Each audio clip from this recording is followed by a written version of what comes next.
Good morning. Can everybody hear me okay?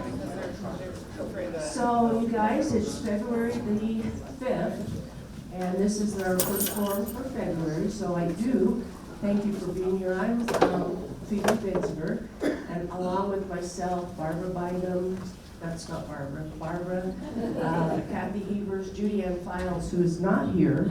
We do welcome you to this performance? It's not a performance. That's not a performance. How about a presentation this morning? I am super excited about this presentation, having been on the school board, and actually so was Barbara. Kathy was with the school system, so was Judy Ann. I am excited for you to know and for the public to know that our school district realizes that not one size fits all when it comes to teaching our students. Students learn differently, and you have to capture that. And so they have come up with 5 innovative programs to teach these children, to get them to be the best students they can be, and then be the best adult and prepare them for the future, whatever that looks like. So you're about to hear 5 really innovative programs so that we don't lose these students and we give them a really, really, really good education. So I am not going to introduce the speakers from each one of the 5 schools. I'll let Dr. Call do that. This is Jessica. She's been with the school district since 2003, left for a while, but then been in administration, I think, since 2013. We're very lucky to have her. You guys know Matt Jenkins. He's been here a lot. He's kind of a frequent flyer here. There's John Steele. We've got a lot of school board representatives. We also have school board members here. If you guys want to raise your hands, nobody will attack you. Nobody's going to say, what? It's a thankless job at times, so thank you for doing that. So without talking anymore, we're going to go the route we always go. We'll have our presentation, and then hold your questions to the end, raise your hand. I'll bring the microphone to you, and you can ask the microphone maybe out loud so everybody can hear with the microphone, so that it's actually picked up by Will Woody, who is also taping this. It will be on the City of Montrose YouTube page. So if you didn't catch it, or you want somebody else to hear, or I'm one of those learners that had to be captured, and I have to read it twice or hear it twice before it really sinks in. I've actually gone home and watched it again later that night. So that's an option too. So obviously I could keep going on, but I won't. I'll turn this over to Dr. Cobb, and she will start this presentation and introduce each principal or representative from each school as we go through the morning. And thank you for coming.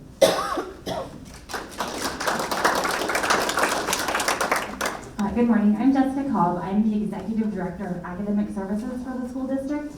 And something that Phoebe didn't mention is that I actually was born and raised here in Montrose and graduated from Olathe in 1999. And went through Morgan Elementary when CMU was not CMU. I was the last 5th grade class to go through there. So just a little bit of history about me. I'm also 6th generation Montrose. And so my family homesteaded here. We're all still here. I tried to leave. I was forced to come back when I had kids. And so yeah, I'm here with my family and love it. Something that we're talking about today, these innovative models that Phoebe introduced, is really near and dear to my heart. Because I grew up here in Montrose and I tried to leave to find something new, I know that not everybody gets that opportunity here. So what I try to do in my position is look at what other places are doing in the country and around the world and bring that here so that our kids get those experiences. So today you have 5 of our 12 schools. So almost half of our schools have something different than a traditional setting.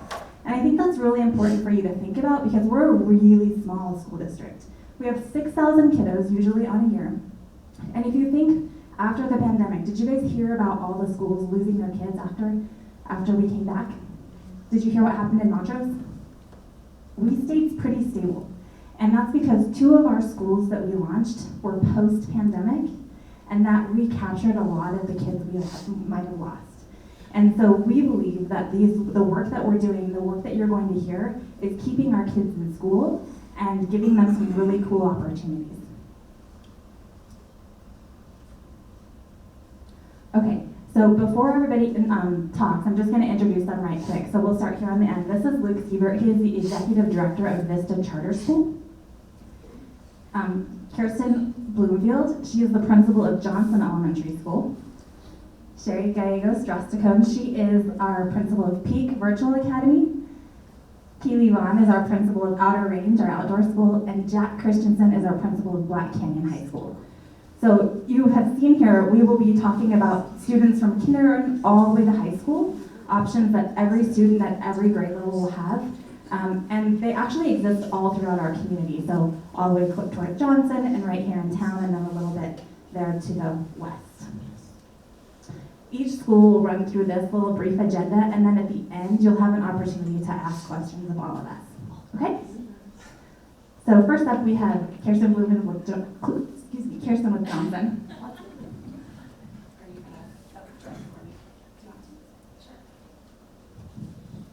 Good morning, everyone. It's great to be here. Thank you so much. So I am the proud principal at Johnson Elementary. We are the Timberwolves. That is our new mascot. So our vision is that we support our learners through a three-pronged process. You can see those three prongs are mastery-based learning, trauma-responsive practices, and cultural responsive practices. Each one of those areas has some subcategories. So when you look at mastery-based learning, we're focused on the critical concepts, clear learning goals and scales, quality personalized instruction, and student agency. With our trauma-responsive practices, we're focusing on relationships, regulation and empathy, SEL and mindfulness, and voice and choice. And with our cultural responsive practices, we're focused on high expectations for all students, building community, cognitive and metacognitive skills, and students as learning partners. We utilize a team-based staffing model, which combines our educators in the classroom along with specialists and support staff to provide a deeper personalized learning experience for our students. And we prioritize our student engagement and create those inclusive learning environments for all of our kiddos. So our administrative team consists of myself as the principal. I also have an assistant principal, Emily Ploussard, a counselor, Marcy Jaramillo, and our instructional coach, Kim Martin. All of us have over 20 years of experience in education, and all of us have masters in various different areas. And so you can kind of get an idea of our teaching experience and what we've done in the past as leaders of this building. So our history with the team-based model, so Johnson was a very traditional school previous to this year. Beginning last year in March, we received board approval to pilot the team-based staffing approach as a whole school. In July and August, we were trained with Arizona State University, so we did a virtual training for a week with experts from Arizona State University on the team-based staffing model, and we're able to go through various professional development with them. That consisted of our lead teachers and our teachers, as well as our instructional facilitators and our instructional assistants who are the support staff. We also trained with PEBC, which is the Public Education and Business Coalition out of Denver. They actually came to Montrose and did an in-person training for a second week over the summer. In October, we took all of our lead teachers to Arizona State University. They have a program where lead teachers, or anyone really from any district across the country, can come to their university, and they spend 2 days in elementary schools who are currently utilizing the team-based approach. So our staff was able to go and visit 2 different elementary schools, one in Kyrene County and one in Mesa County, where they worked using the team-based approach, and they were able to go into classrooms, see what that looked like, have conversations with those staff members. They had many breakout sessions where we were able to go based on topics that we found we needed to provide some professional development. And then starting in December, and we will be continuing until April, we have been providing team-based tours to anyone who's interested in the community, as well as our own Johnson community, but the Montrose community as well. And during those tours, we have student ambassadors who will take you around to different classrooms where you're able to interact with the students, talk with the teachers, and then at the end of those team-based tours, we have a panel where we have parents and staff who are able to answer your questions about what you might want to know about the team-based model. So team-based classrooms, just to give you a little more information about what those look like, because it is very different. We typically have 5 to 6 educators that are working with between 60 and 80 students in 3 to 4 different classroom settings. Those classrooms have been updated. Some of the classrooms have walls that have been removed, updated furniture and things that they can use. Those staff members consist of 2 certified teachers, 2 instructional facilitators. Those instructional facilitators are either student teachers or others that have bachelor's degrees that are moving towards getting an education degree. And then we have instructional assistants, 1 to 2, depending upon the size of the class. And those are folks who are either right out of high school or someone who has an associate's degree and they're moving towards getting their elementary degree. This model, what's wonderful about it is it really focuses on small personalized learning. So the majority of the day in these team-based classrooms are really focused on small groups. If you come into a classroom, you will see kids in small groups all over the place. We also have specialists that push into classrooms for a portion of the day that adds an additional 4 staff members. And as you'll see on the next slide, our ratios get really low with those staff members pushing in. We also utilize the house system. So if you know the movie Harry Potter, it's very similar. We have 6 houses that focus on a variety of characteristics. We have the House of Friendship, House of Courage, House of Uplifting, House of Givers, House of Success, and House of Kindness. These make up smaller communities within our school. All of our students K through 5 are sorted into a house, and they stay in that house for their entire elementary career. Our staff members are also sorted into houses, and they are part of that house when we meet for house meetings and house assemblies. These are really important because they provide students with a sense of belonging, and they also provide students with an opportunity to mentor. So we have in our houses students ranging from K through 5. Our 5th graders become our leaders of our house, and they support our younger students. We do many things during our house meetings. We work on character traits, we work on community building, we work on how do we become a good citizen in our school. Our house leaders, we have 5th graders who are elected as our house leaders, and they run these meetings.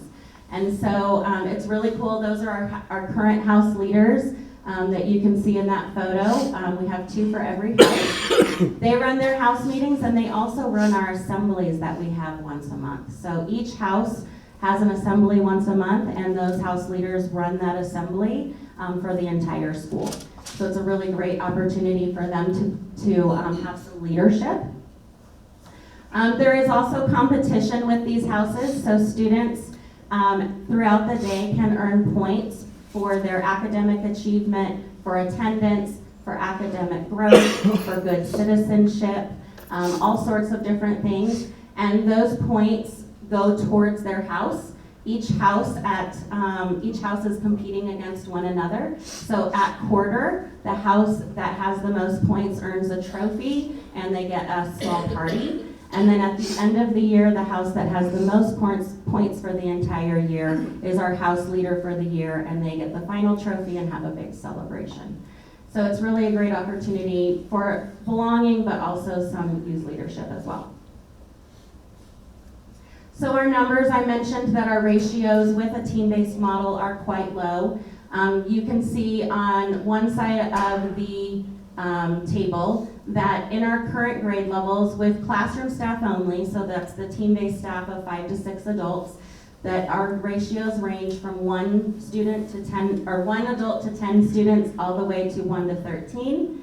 And then with our additional support staff of our culturally linguistic diverse teachers, our mild moderate teachers, and our literacy interventionists, those ratios drop from to 1 to 6 all the way to 1 to 9. So quite low. Students, when you come into a classroom, they will all be in a small group working with an adult. Here's Keely. Good morning, everyone. My name is Keely Vaughn, and I'm the co-founder and principal of Outer Range. Our mission is joyful shared experiences created to awaken and inspire. And I just want to name that our other co-founder and coordinator, Kirsten Kreider, is in the audience. Thank you for waving. Together, we are really proud to be the outdoor learning option for Montrose County School District, where we learn outside about 95% of the day. Yes, it's cold sometimes. We are eventually going to be a pre-K through 12th grade pathway to career, to trade, to college. We're growing a little bit each year with our students, so we're not quite there yet, but we will get there. It's really important to us that we have small class sizes, or as we call them, cohorts, not only for the innate risk management and safety of learning outdoors, but also to support our unique learning model. But really most importantly, to have really strong relationships with our kids so that they can have really strong, trusting peer-to-peer relationships. That's at the heart of everything we do at Outer Range to build that connected community. Our students learn through multi-week integrated learning experiences. We'll talk more about that in just a minute. But that is the goal is that they're really interactive and engaging and hands-on, so the school is really fun. And in addition to that deeper learning that they experience on our campus every day, we also work really hard to make sure that kids have the opportunity to go off-site and learn from day excursions and expeditions. Kirsten's done a great job of taking kids all over the region. So how did we come to be? We are located right next to the district offices. We're on about 10.5 acres. The district actually purchased that land in 1995, and it went through different courses of uses over that time, but at the end of the pandemic in 2020, there wasn't much that was happening with that 10.5 acres. And so our superintendent, along with our team of directors, surveyed the community, and there was a resounding response for more outdoor learning options. And so there was just sort of this natural alignment between that call from our community and the 10.5 acres that we already owned. So at the end of 2021, the original design for that campus and process of cleaning that campus up and building a little bit of infrastructure started.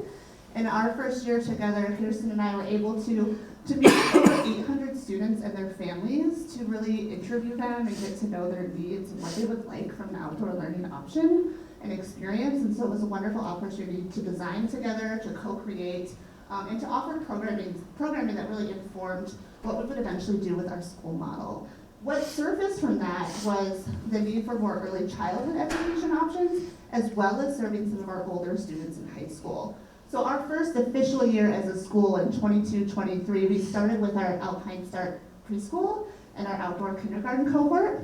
And then Kirsten worked really closely with Montrose High School to start an elective called Timberline Coalition that was really rooted in community and outdoor competence.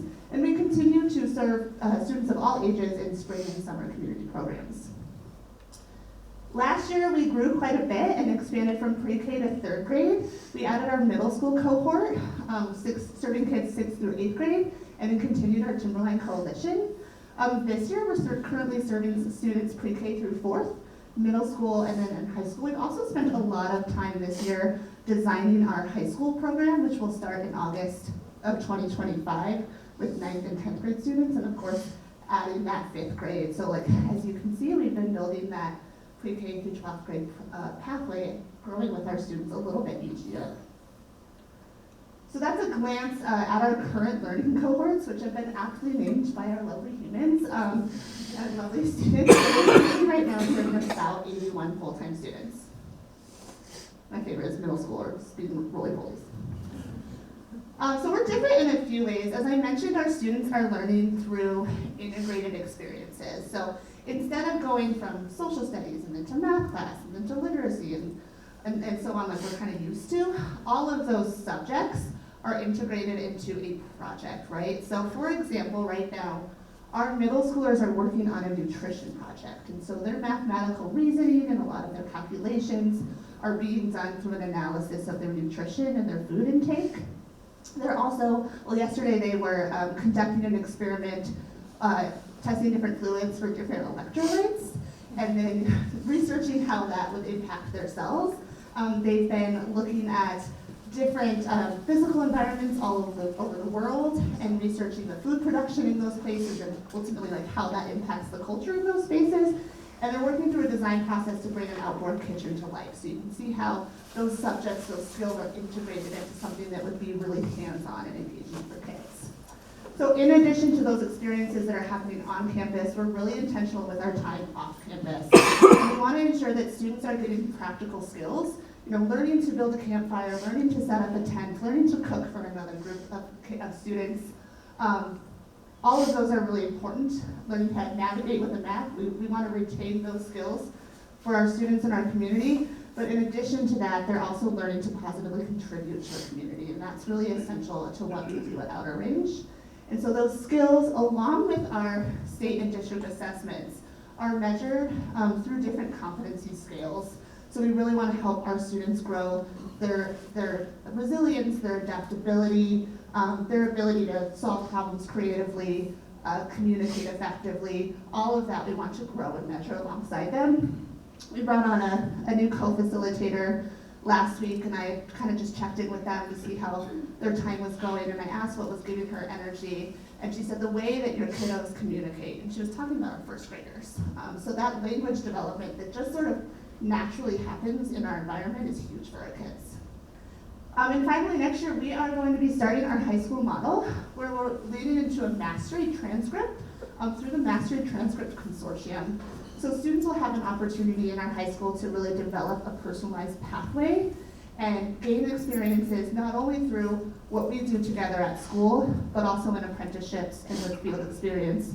So by the time they leave high school, their transcript's gonna look a little bit different. It's gonna really showcase and highlight the experiences and the skills that they have to build a really well-rounded portfolio of who they are as a human being. I talked really quickly, I'm sorry. Sorry, Jess. Before I close, I just want to celebrate the team of people that bring our mission to life. That not only includes our incredibly dynamic staff, but also our students and our families that we are fortunate to work with. Our staff at Outer Range they have a big job, as most of our staff do at our non-traditional options. They have a big job, they have a lot of different jobs, and they have to be really dynamic to do a lot of different things. So as you can imagine, they're starting their day in the community with kids and making sure that everyone is head to toe insulated layers when necessary, but then they're also having to design projects and implement those really integrated projects. They're having to go on expeditions and need guides. They're having to serve as reading interventionists. They need their wilderness first responder training. They need their climbing certification. So we have a really fun group of people that works really hard for our students and has the opportunity to center their needs and who they are as individuals every day. And we're really proud to work with those people. So thank you all for listening to us, and I'm passing it to Jack, who has a security training, so he's not going in order. Thank you. All right, they put me right in the middle so that, like, you know, those who have drifted off and fallen asleep, you know, like you can continue to be, asleep.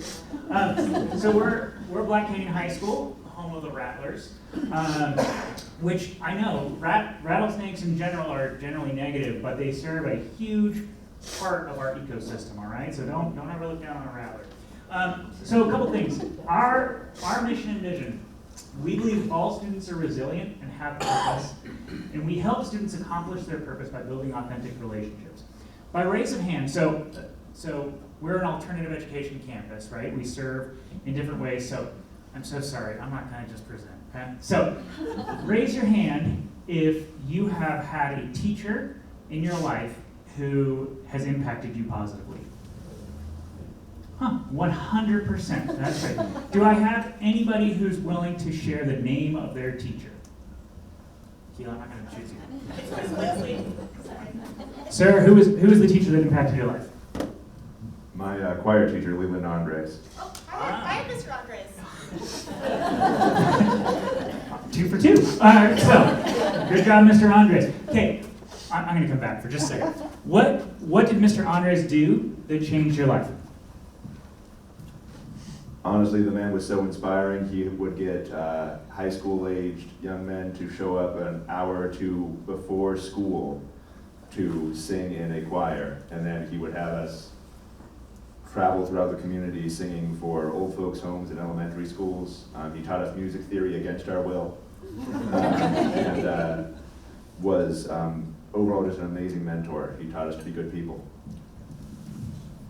Fantastic. So, if I'm hearing you right, Mr. Andres not only taught you music theory, taught you community service and giving back to your community, but it sounds like, you said he was a mentor. That was the big word that I latched onto there. He built a relationship with you, right? So at Black Canyon, that's really what we are striving to do.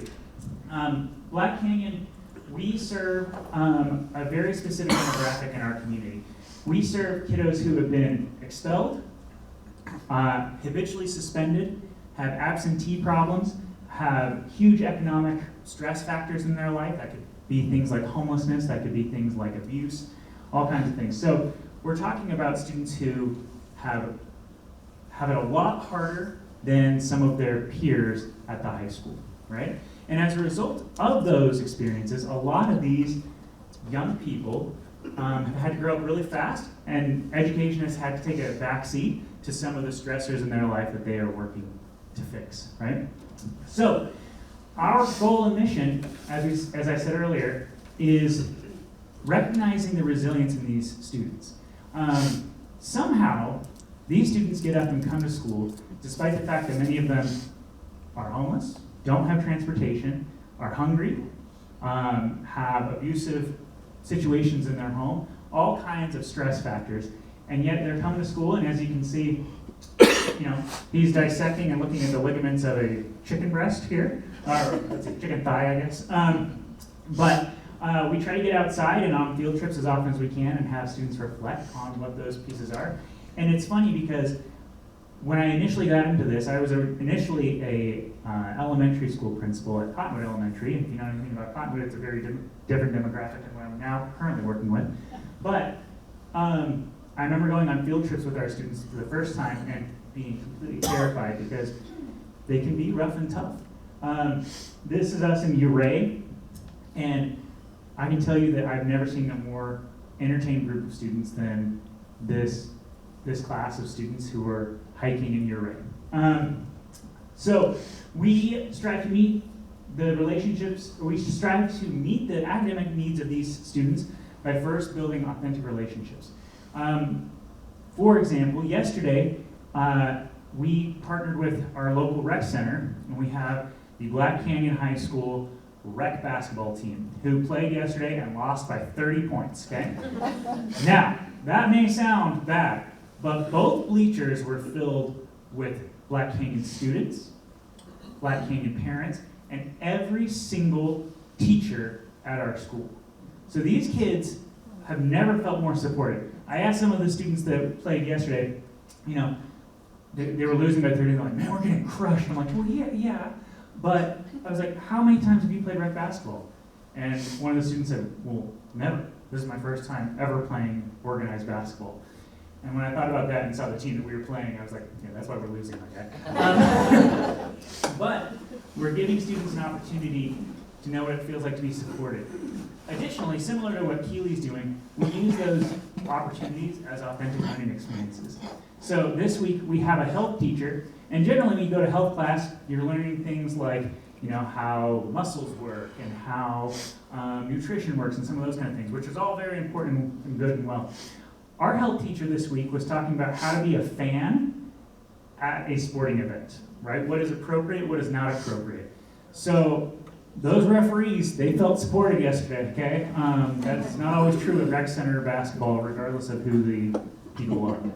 But an incredibly positive experience for those students, both who were playing and for the students in the fan, or the students who were cheering them on as well. How we're different. We do a lot of things differently. We have about 100 students on our campus at any given time. So our class sizes are small. We're generally looking at 10 to 15 students. That allows us to really individualize education for our students. Our math teacher, for example, I don't know how she does it, but she is teaching everything simultaneously from addition and subtraction up through calculus and coding. So students are given work to meet their level. And our most recent test scores were incredibly encouraging. We saw huge growth from our students. And that doesn't necessarily mean that they went from, not being able to do addition and subtraction to suddenly being able to do calculus. What it means is they suddenly were able to do multiplication for the first time in their lives. So we're empowering these young people to make a real difference in the world. Real world learning. Again, this is a rough and tough group by and large. They're rough around the edges, but man, they are wonderful. We try to give them as many opportunities to get outside our building as possible and connect with our community and reflect on those opportunities. And sometimes that goes great. Sometimes I find myself writing notes to the community members apologizing for the behavior of our students. It's just how it goes. But we're building opportunities for students to see the world at large. Building community. Again, we are incredibly small, so when we do things like parades, every single kid is involved in building the parade float. Every single kid is involved in designing our swag.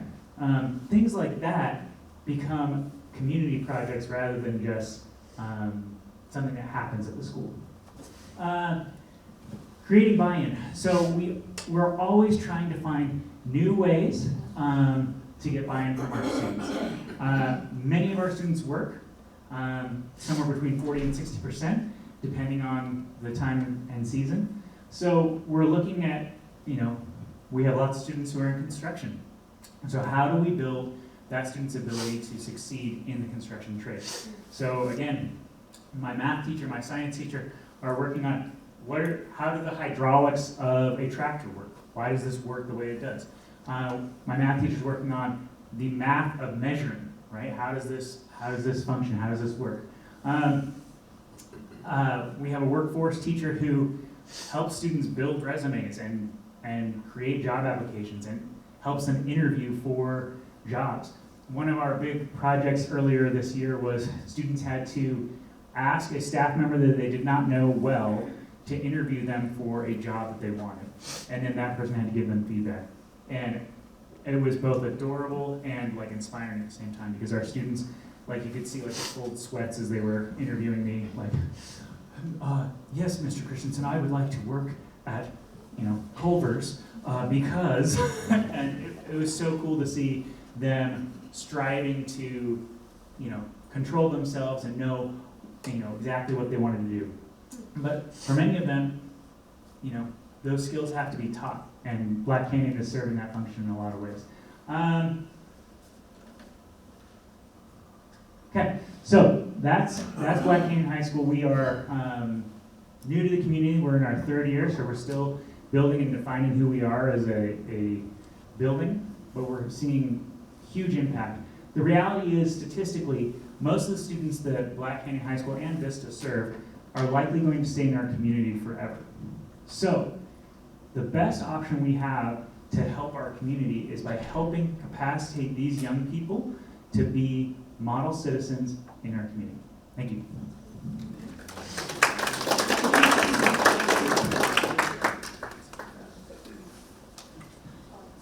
Good morning, welcome. My name is Luke Siebert. I'm the Executive Director at Vista Charter School. Is it up here? I've been here for about this is my third school year with Vista, and it's really one of the better places educationally that I've ever been in. I've been in education for 24 years, and it's just an incredibly proud place to work for and be a part of. I'm working with our board of 7 people, which I'll get into in a little bit, on a strategic plan that we participated in an EASY grant last year to build that. And we're kind of redoing some of our missions, and this is going from a 10,000-foot view into another sort of perspective that students get to talk about. But the thing that you'll see that's common in each one of these statements is really about our demographic, and we share a very similar demographic to Black Canyon. And I would say all of our students have seen some sort of trauma in their lives. They've had to deal with very adult problems at a young age, and then come and learn about civics. When you're dealing with, you have far bigger priorities that day, and so we've got to recognize that in all of our mission and vision statements. Another thing that is, well, it's kind of my thing, when we talk about students and discipline and how we operate, we're here to offer students opportunity and never take it away. And I'll say that again, we're simply here to give students opportunity. I can take it away on a daily basis from kids. They test us. But society is going to take that away from them real quickly. It's not our job to do that. So we're simply there to provide opportunity. That boils down to Vista values. That is a common language with all of our students. We use these terms on a daily basis in each one of our classrooms, and we have award programs and positive systems to award students and talk about these common terms every day. And so students have, we can get a Vista Value Award in time management or daily goal setting. We have quarterly programs that these go to, we award students with these things. So this is a really common terminology in our school. This is our staff. We're relatively small. Everyone's got to wear a lot of different hats. An incredibly diverse staff. 4 of those folks are alumni, which I think says something about our school. And 4 of those folks are also bilingual speaking. There's a history here with Vista that certainly precedes me, and most of you probably know about Vista being here since 1987. We've got a newer building that's about 12 years old, but a 12-year-old building is also presenting some issues, so we're constantly working on. We wear a lot of hats, like I said. One day I'll be presenting, next day I'll be fixing our irrigation system. And so we're trying to keep that up, and it is a beautiful place, also LEED certified. We're 21 credits, just like many other traditional high schools. This is our graduation plan. We do have a work component where students need to work 14 hours per week or volunteer their time. We feel that work is an important part of our students being successful, and we do try to support them in learning the world of work. A lot of our programming deals with specific skill-based learning, from welding to machine tool here at CMU. I've got a barbering program. Students are learning to cook with the chef from Montrose that works with Sodexo. I've got a sewing program that comes in. We go to sound engineering. All these kind of maybe obscure classes that have seemed to have been lost in our education is a big focus of what we do at Vista.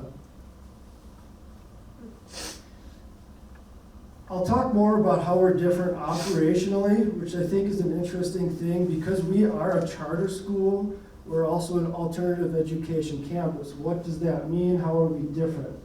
We have a lot of different waivers. These are waivers that we have from Montrose School District. This is Montrose School District policy, and we can sort of waive off of district policy by creating our own policy around these sorts of things. Truancy, student discipline, dress code. We have to do that. We're able to work with our students because we have that flexibility through our waivers.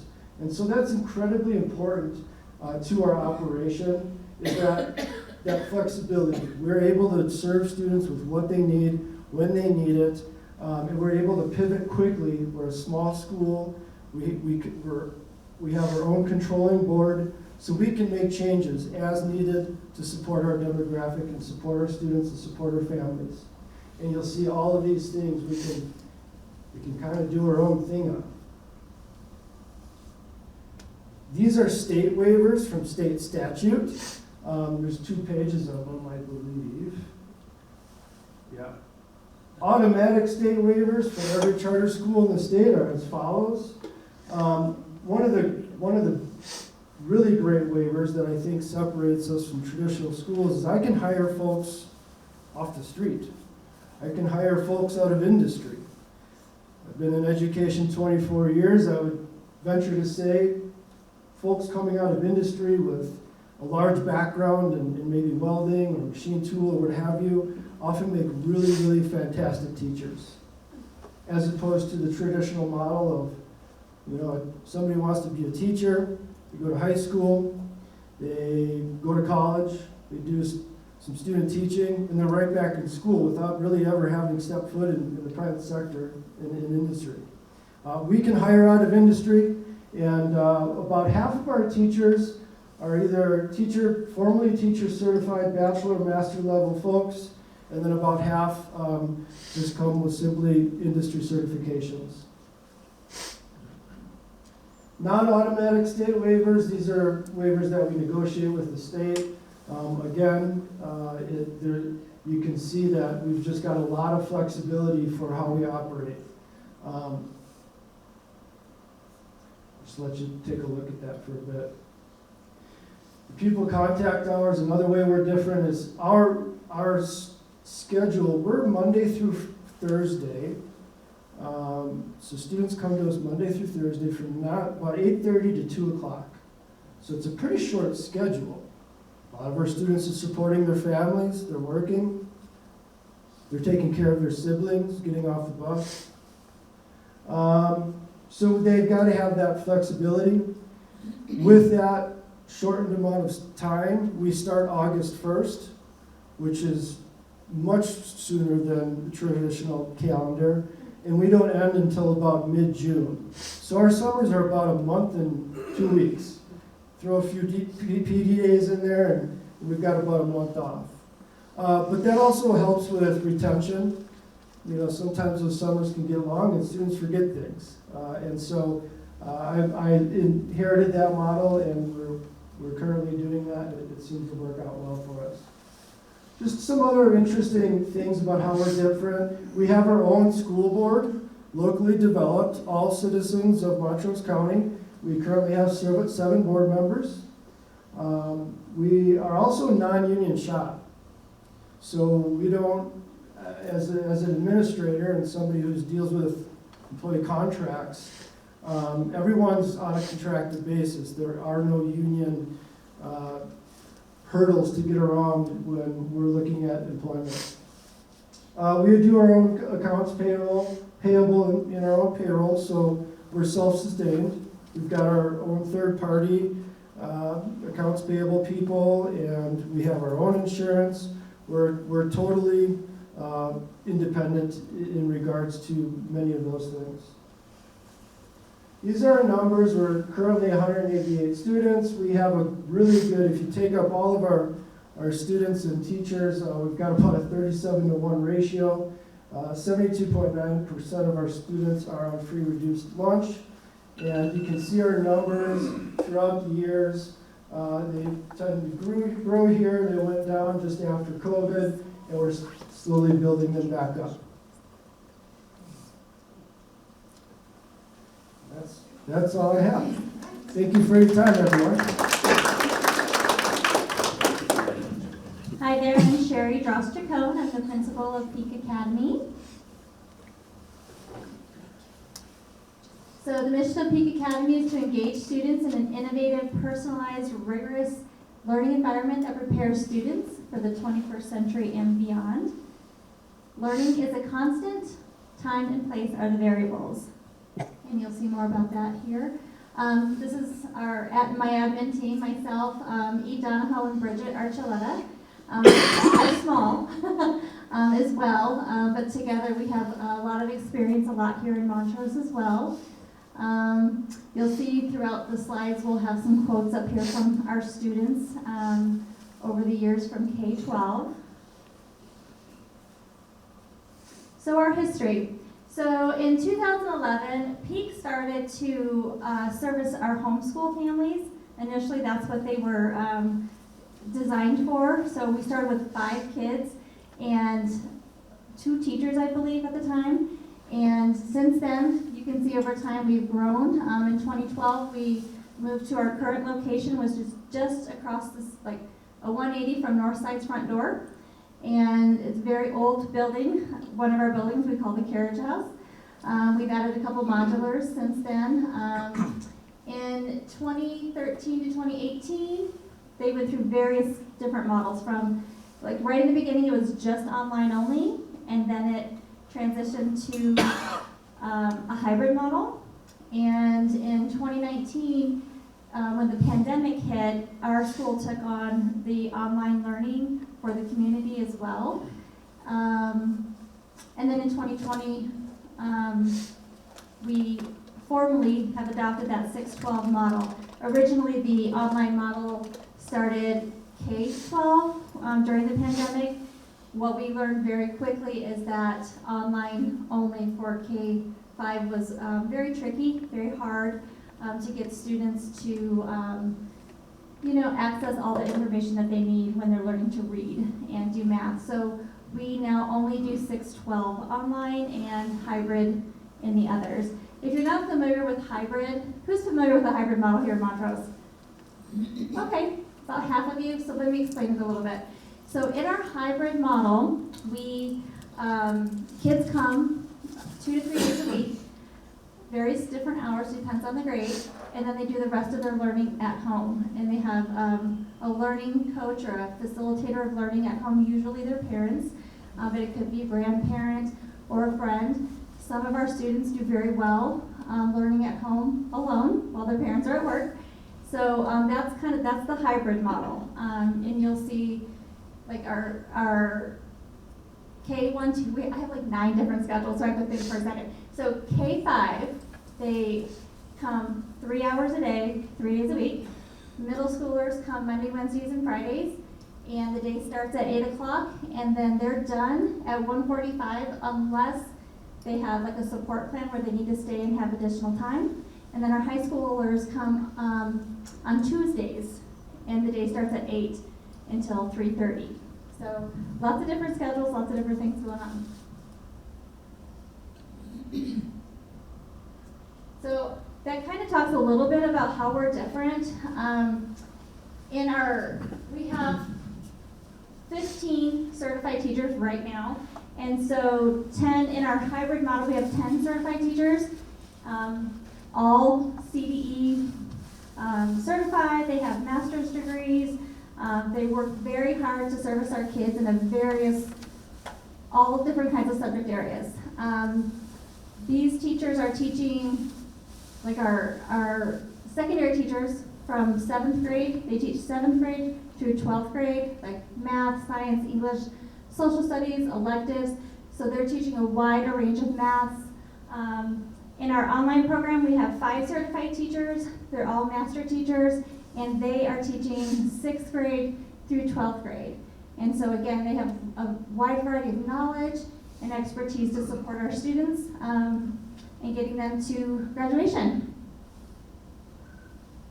Our students also can participate. This is where it's kind of cool. You've heard from all the other schools. We have partnered with Outer Range. We've partnered with Black Canyon. We have worked with Montrose High School.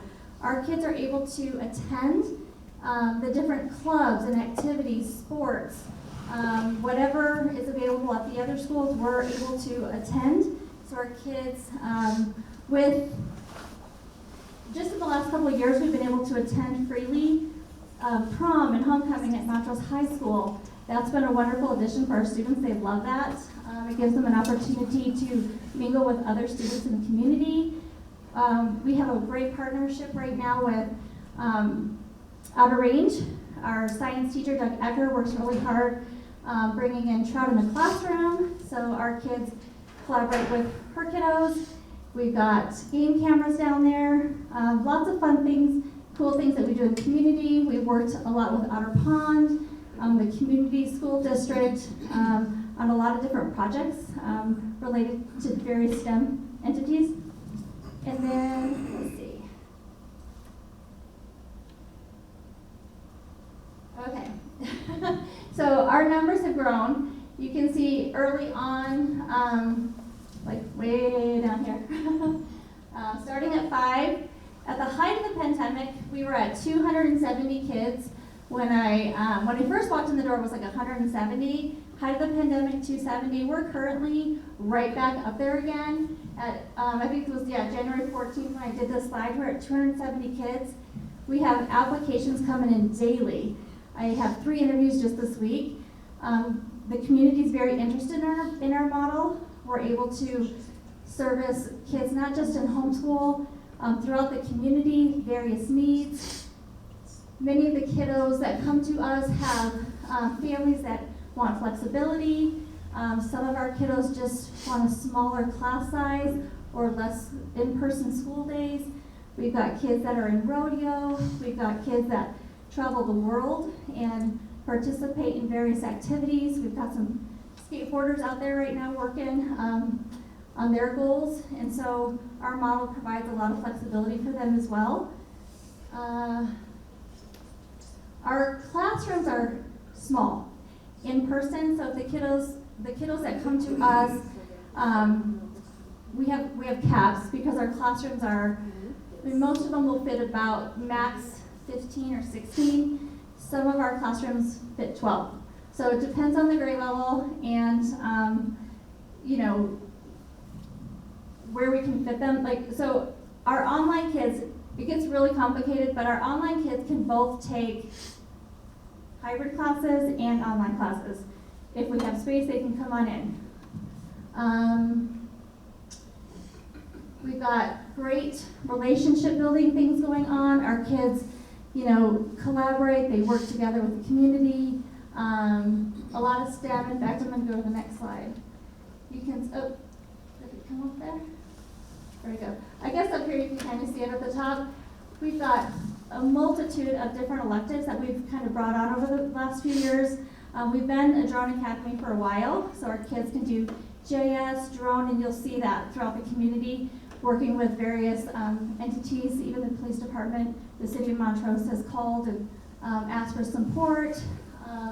We've got fly fishing, that's a lot of fun, but it's also the art and science of fly fishing. So, marketing and other things that go along with that.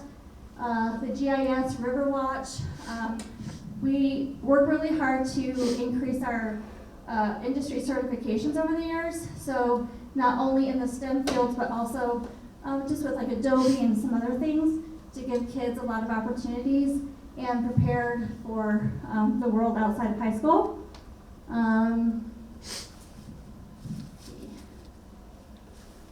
What else haven't I told you? Our kids are amazing. Our families are amazing. They're super supportive. Our teachers are rock stars. They ebb and flow and just work hard to meet the needs of all the kids and our community. Like I said, we take kids all year long. We want to find the best fit for our students in the community to make sure that they have what they need in any given moment. Sometimes they have a medical need that they need our support for a month, and sometimes they need us, until they graduate. So we're really happy to be a part of Montrose County and give them just everything that we can to make them be successful. Thank you. Thanks. Do you have words? Do you have anything you could add to that, or is that all you got? We'll just take some questions. All right, we have time for like one, maybe two really good questions.